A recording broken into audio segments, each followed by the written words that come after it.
Las notas naturales son los sonidos básicos de la música, como los colores primarios en una paleta. Son las notas que no tienen alteraciones como sostenidos o bemoles. En la música, las notas tienen distintas formas de ser nombradas y cifradas según la tradición o el sistema utilizado. Tenemos dos sistemas principales. El tradicional, usado comúnmente en países de habla hispana y otros países.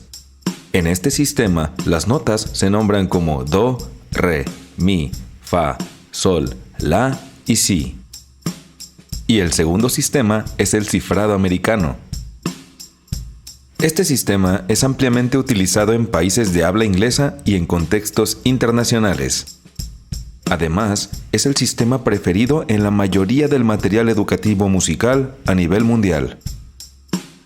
Aquí, las notas se representan con letras. Una C para do, una D para re, una E para mi, una F para fa, una G para sol, una A para la y la B para si.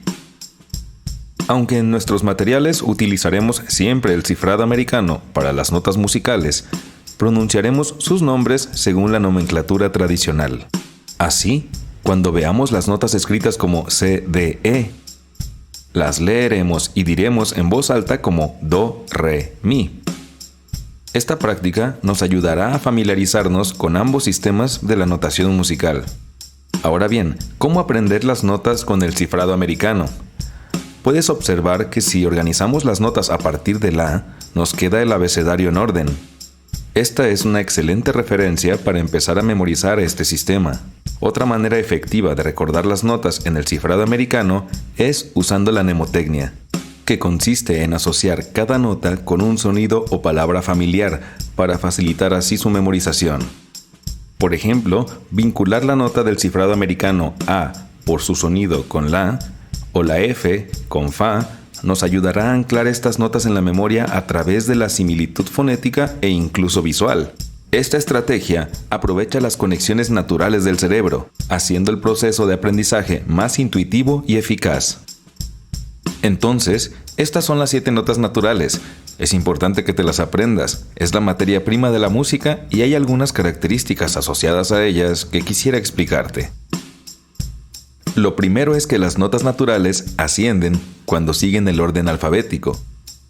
Por ejemplo, al ascender desde la hasta sol, cada nota que viene después suena ligeramente más alta, más aguda. Es como si cada nota fuera un paso más arriba en una escalera. Ahora, las notas naturales descienden al invertir ese orden.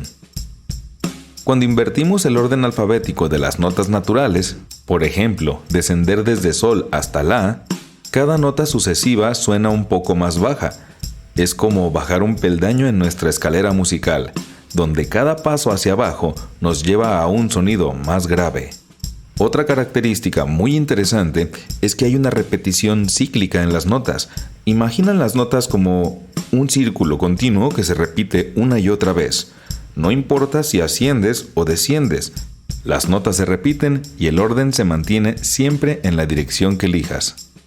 Finalmente, un concepto que nos va a ayudar mucho en la práctica, la octava. El término octava se usa de dos maneras. Primero, se refiere a la distancia entre dos notas del mismo nombre, donde la segunda nota es el doble de aguda o grave que la primera. Y segundo, octava también puede referirse al conjunto completo de notas entre estos dos puntos, incluyendo todas las notas intermedias.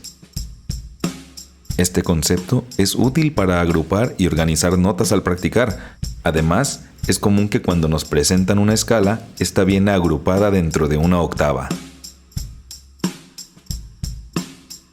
Recapitulando, en esta clase aprendimos notas naturales, sistemas de nomenclatura tradicional y el americano, que es el que vamos a estar utilizando, las características de las notas naturales, como lo son ascender, descender, la repetición cíclica y el concepto de octava.